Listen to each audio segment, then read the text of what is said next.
America. Bonjour, hi, Canada. Greetings from inside the Beltway. Many of my friends in Pittsburgh and certainly in my hometown of Warren, Ohio, and everywhere up and down the Pennsylvania-Ohio border have been hammering me. Get Sean Parnell on. Get Sean Parnell on. And I said to him, civilian though I might be, you can't hit a target from this range. You got to wait till they're close to voting. I'm joined now by Sean Parnell. Hello, Sean. Welcome to the Hugh Hewitt Show. Hey Hugh, thanks for having me. This is I think cool. you're muted. Oh, I'm muted? There you go. Now you're okay. Now you came through. Who? Thank you for having me. This is It's really good. great. This is great to have you. Now, are you a native Pittsburgher or did you happen to move there by misfortune? Oh no. I see what you did there. I see Yeah. what you did. Yeah, I was born and raised here. I was born at McGee's Women's Hospital. Spent a couple years in Oakland. Went to Greensburg Central Catholic. Went to Duquesne University, right in the heart of Pittsburgh, for my undergrad. Joined the military. Got wounded in Afghanistan. Came back and went to grad school, and I've been You here ever since. you went to Central Catholic? I did. Greensburg Central Catholic. Greensburg Oh, Central. okay. Oh, okay. Okay. Because I'm from Warren Kennedy, which is a Catholic school, got hammered by every Pittsburgh school in the country that was our division.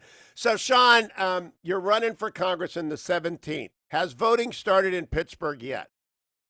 Yeah, ballot applications were sent out, and I think ballots are starting to be sent out to those who have applied for them. So yeah, early voting is underway. So we've got to tell people your story and how important it is. This could be a one vote election. This could actually be a one vote election in the 17th Congressional District. Tell people your story first. We'll come back for some specifics, but tell them who Sean Parnell is and why in the world a highly decorated Army Ranger wants to go to Congress is beyond me, but tell us. Well, I was an infantry platoon leader at the height of the hunt for bin Laden. Our mission back in 2006 was just to find him. We didn't find bin Laden, but we found thousands of enemy troops that were stationed all along the Afghan-Pakistan border. I was there for 485 days. My platoon took an 85% casualty rate. Some of my men were wounded twice. I think one guy was wounded 3 times. I was wounded myself, and I was put out of the military before my time. And that was tough because I expected to make the military a career, but I was medically retired in 2010, broke and broken, and came back, went to grad school, started writing books for a living, trying to tell the story of my troops because most of them felt like they were forgotten in Afghanistan. When Outlaw Platoon came out, it became an unexpected bestseller. That gave me an opportunity to do charity work. I've got a charity that gives service dogs to veterans. And all that changed in October of 2019 when the president came to the district and gave a big speech at the Marcellus Shale Coalition. I wasn't there, never met him, never talked to him. He went off script and called me out to run for Congress. and I walked off stage in South Carolina. We had just given a service dog to a veteran, and my phone was like blowing up. I had 50 missed calls from reporters, consultants, aspiring campaign managers. But the call that scared me the most was my mother, who is like this fiery Italian woman.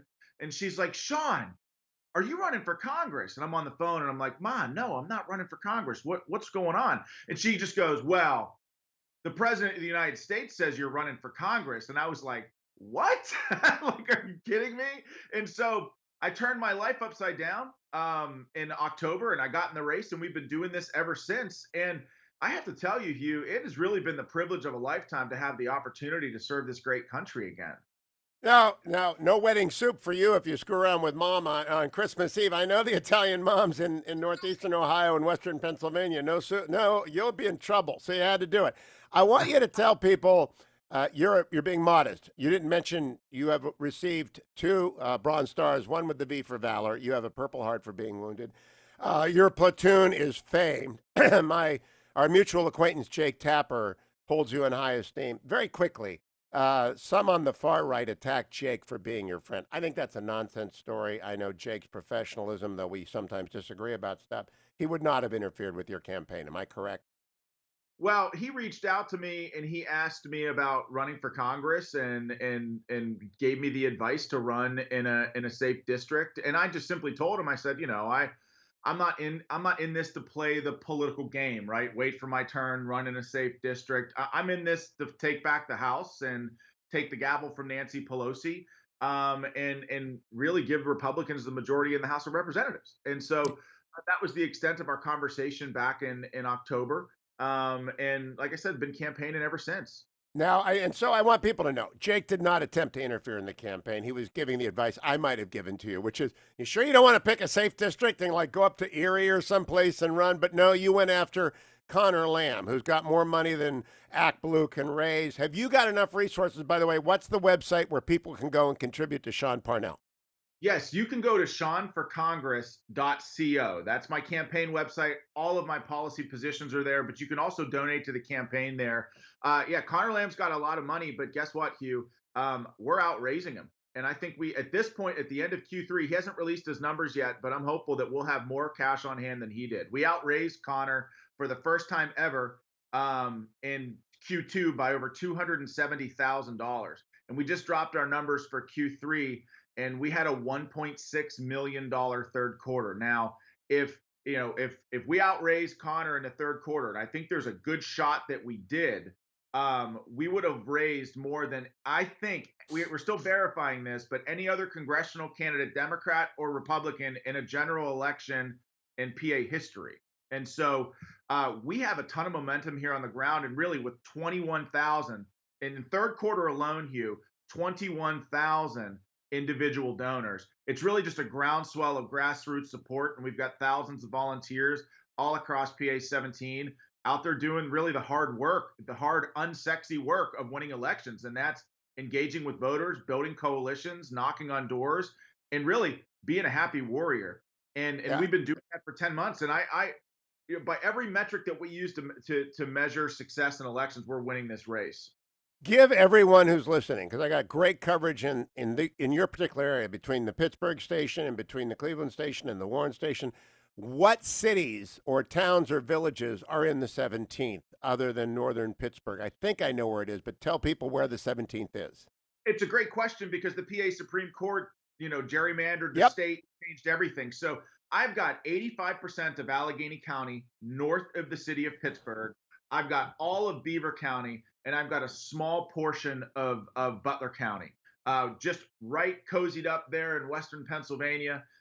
It is, I mean, born and raised there. It's one heck of a district. And just over You're a 700. Steelers fan, aren't you?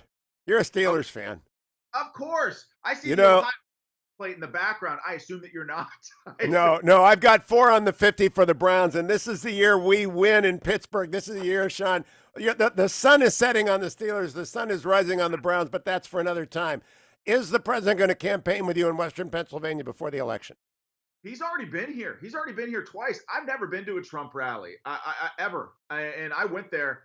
The media reported that a couple hundred people were there in Latrobe, in a small town in Western Pennsylvania. There were 15,000 people there. And then he came to my district in Moon. And there were several thousand people there as well. I hope he does. We'd love to have him back here. The people in PA-17, I feel they love and appreciate the commander in chief. And by the way, Hugh, we're talking Democrats and Republicans. I've never seen anything like this in my life.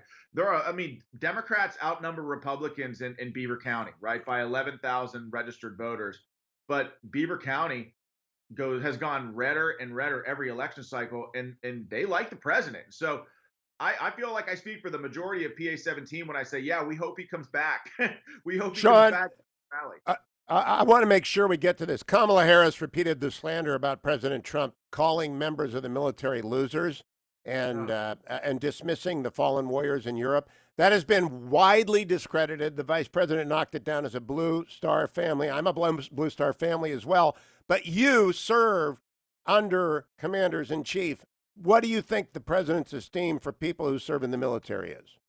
Hugh, I talked to the president about this, and I've spoke with the vice president about it on a couple of different occasions. The president of the United States, after I got in this race, I was with the vice president when he called me. The president of the United States said, look, you served your men in Afghanistan. You're going to be great. And serving in Congress is no different. It's about putting the people first. He said this to me. So that gives you an idea, sort of window into the heart of not only how he sees the military, right, and his appreciation for those who serve, but also how he sees his role as the commander in chief, right? This is what I think people like about him in Pennsylvania, Hugh, is that he gets it from the Republican Party and the Democrat Party. He gets flack from the media all the time, but the president sees himself as a warrior for the people. And that was what he told me in the very first conversation that we had. And look, he loves and appreciates the military, and the rank and file military guys, they know that. Men and women, we know that. Keep working hard. Come back as the election Yes, progresses. Follow Sean Parnell at Sean Parnell USA. What's the campaign website again, Sean? yes, sir. It's seanforcongress.co.